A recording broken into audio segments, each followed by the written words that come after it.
You weren't born to be overlooked. You were born to stand out. You weren't born to chase. You are what's being chased. Good evening, everyone. Let's stop right here and say this out loud. I am the prize. Say it again. Feel it in your chest, because here's the truth. No one tells you often enough you are not a backup plan, not a placeholder, and certainly not someone else's second choice. You are the dream, the goal, the rare gem that people work their whole lives to find. But here's the catch: you have to believe it. You have to act like it. I've walked into rooms where I didn't feel I belonged, but I learned if you don't walk in with your head high and your presence loud, no one will see your worth no matter how brilliant you are. I've been underestimated, told to wait my turn, and advised to stay humble. But humility doesn't mean shrinking. It means knowing your worth and never offering discounts. So today, I want to remind you of 6 things, 6 truths that will transform your life if you dare to live them. People often walk through life shrinking themselves to fit into spaces they've outgrown, apologizing for their talents, turning down their brilliance, or waiting for others to recognize their value before they dare to own it. But your worth isn't up for debate, and it certainly doesn't need permission. You were not made to play small just to make others feel comfortable. You were made to be seen, to be heard, and to take up space. When you truly understand your value, you stop settling. You stop chasing things that don't align with your spirit. You stop staying in places where your energy is drained just to feel accepted. Knowing your worth means walking away from situations, relationships, and opportunities that require you to shrink who you are. And most importantly, it means standing tall in rooms where others may not applaud, because your worth isn't conditional on anyone's approval. There's a powerful shift that happens when you stop seeking external validation. You move from asking, "Am I good enough?" to declaring, "I am enough." It doesn't mean you won't keep growing, learning, or evolving, but you'll do it from a place of strength, not insecurity. You'll show up fully, speak clearly, and dream unapologetically. And yes, some people may call it arrogance. Let them. Because those who are used to your silence will always question your voice when it finally gets loud. But remember, you weren't put here to dim. You were put here to shine boldly and unapologetically. You don't need to prove your worth. You are the proof. Live like it, speak like it, walk like it. Because once you know your value, the world has no choice but to recognize it. We spend so much of our lives chasing love, chasing success, chasing approval, chasing some version of enough that someone else defined for us. And in that chase, we forget something crucial. We are not made to chase, we are made to choose. When you're constantly chasing, you're operating from a place of lack. You're saying, "I'm not complete unless I have that asterisk." Whether it's a job, a person, or a lifestyle, chasing puts the power in someone else's hands. It makes you a seeker of worth rather than the source of it.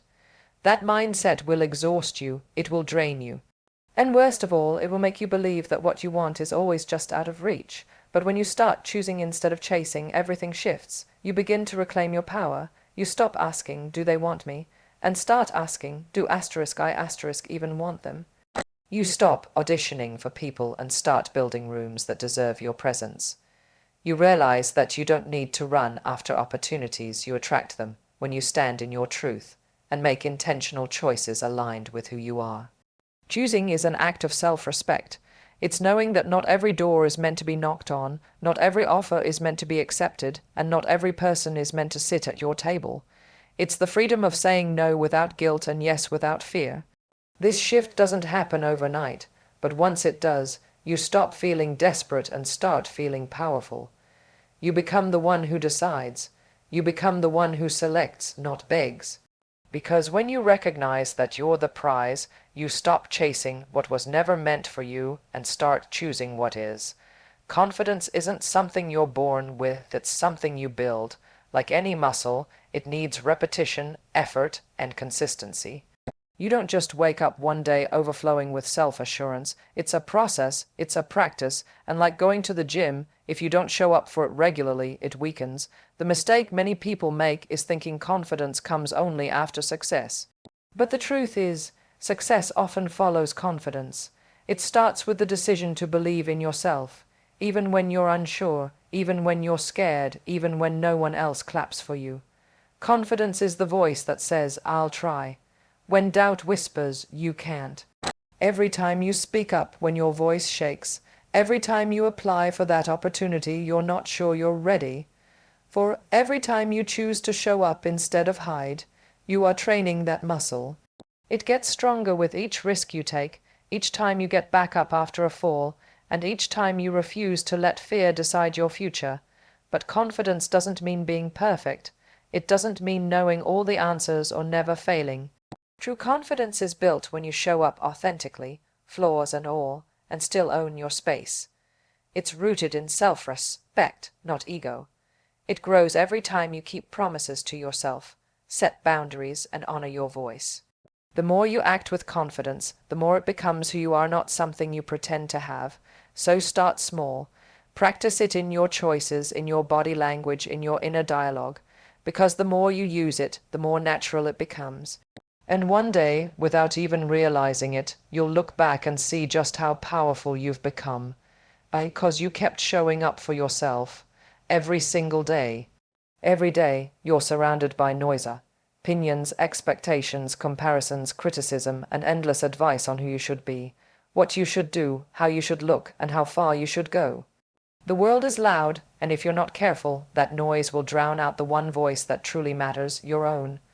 When you constantly absorb external noise, you lose clarity.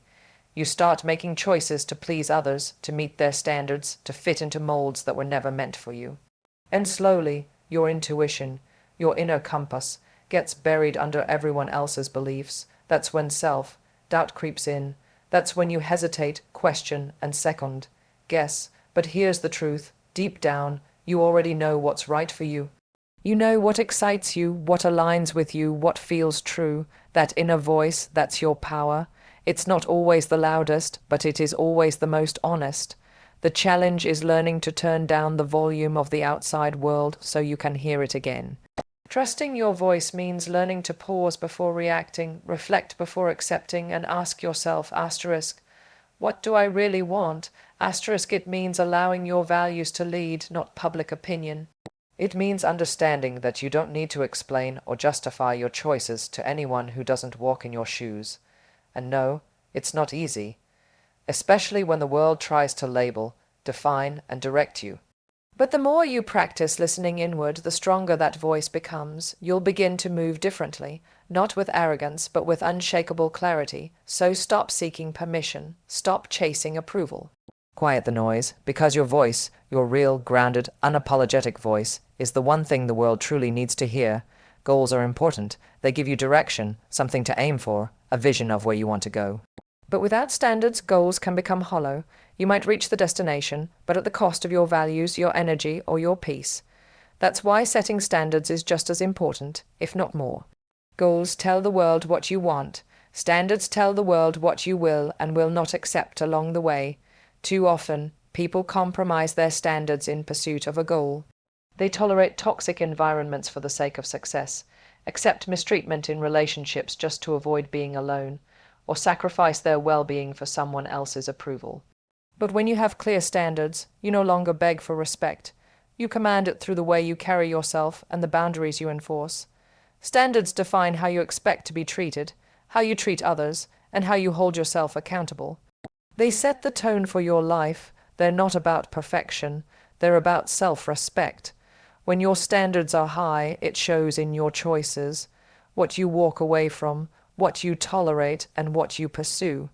Having a goal to be successful is great, but what does success look like asterisk with asterisk integrity, with joy, with balance? Those answers come from your standards. The people who thrive aren't just goal-oriented, they're standard-driven. They don't chase opportunities at any cost. They attract the right ones because they operate at a level that refuses to settle for less. So don't just ask yourself what you want to achieve. Ask yourself what kind of person you refuse to be. That will shape your path even more than any goal, because goals define outcomes, but standards define your identity. And your identity is what shapes your life. There's something undeniably powerful about someone who owns the room without even saying a word. It's not about being the loudest voice or the most dramatic personality. It's about asterisk presence asterisk. That quiet, grounded confidence that tells the world asterisk, I know who I am, Asterisk presence is how you carry yourself when no one is watching, and especially when everyone is. It's the energy you bring, the way you enter a space, the way you look people in the eye, not to intimidate, but to connect. It's rooted in self-awareness and self-respect. You don't need to perform. You don't need approval. You simply asterisk are asterisk, and that's enough. When you truly understand your value, you stop shrinking in the presence of others. You stop trying to prove yourself or blend in. You walk into rooms like you belong there, because you do. You sit at the table like your ideas matter, because they do. You exist fully without apology or hesitation. Presence is also about being intentional. It's choosing to show up mentally and emotionally instead of going through life on autopilot. It's engaging with purpose, listening with focus, and speaking with clarity. It's knowing that every time you show up as your authentic self, you give others silent permission to do the same. You don't need a title to have presence. You don't need 1 million followers or a spotlight. What you need is belief in yourself, in your worth, in your voice. That belief radiates through your posture, your words, your silence, and your choices. Remember, people may forget your name or your accomplishments, but they'll never forget how your presence made them feel. So enter every space not to impress, but to express who you are. Because your presence, when it's rooted in truth, is your greatest power.